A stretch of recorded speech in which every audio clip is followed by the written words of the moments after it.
Salut à tous! Si vous vous rappelez, le mois dernier, nous étions au 10 avenue Alsace-Lorraine et comme je suis flemmarde, je me suis décalée juste d'1 mètre pour me positionner au 12 avenue Alsace-Lorraine. Il faut savoir que cet immeuble date également du 19e siècle, que l'on retrouve une façade beaucoup plus travaillée, ouvragée au niveau des balcons en fer forgé avec une belle dentelle et au-dessus chapeauté de volutes.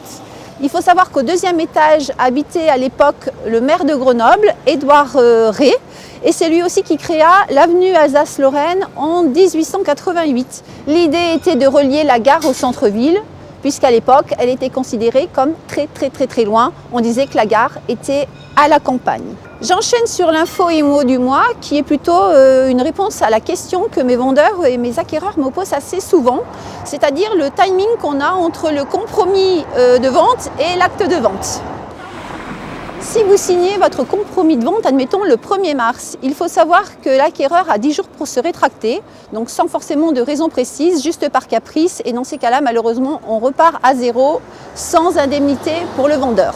Heureusement, en tant que professionnel, ça ne m'arrive jamais, car je vérifie forcément la solvabilité de mes acquéreurs, et c'est bien pour tout le monde. Donc, on signe au 1er mars, les 10 jours de rétractation passent, et on part au niveau du travail de la banque. La banque donc va travailler sur votre offre de prêt, et au bout de 30 jours, vous recevrez un accord de principe.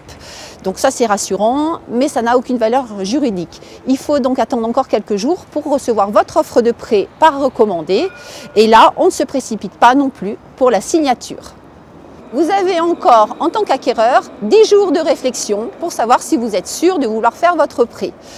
Et c'est que le 11e jour où vous signerez et vous renverrez votre offre à la banque. À partir de là, c'est le notaire qui va travailler pour vous, qui va vérifier que le bien que vous achetez n'est pas préempté, n'a pas d'hypothèque. Parfois, il va faire appel à un géomètre et pour ça, le délai est à peu près de 45 jours. D'où, depuis le compromis donc, de vente, il y a le travail donc, de la banque qui dure à peu près 45 jours, plus 45 jours à nouveau avec le notaire. Il faut compter à peu près donc 2 mois et demi à 3 mois pour arriver à l'acte de vente. Voilà, j'espère que cette information vous sera utile et qu'elle vous servira.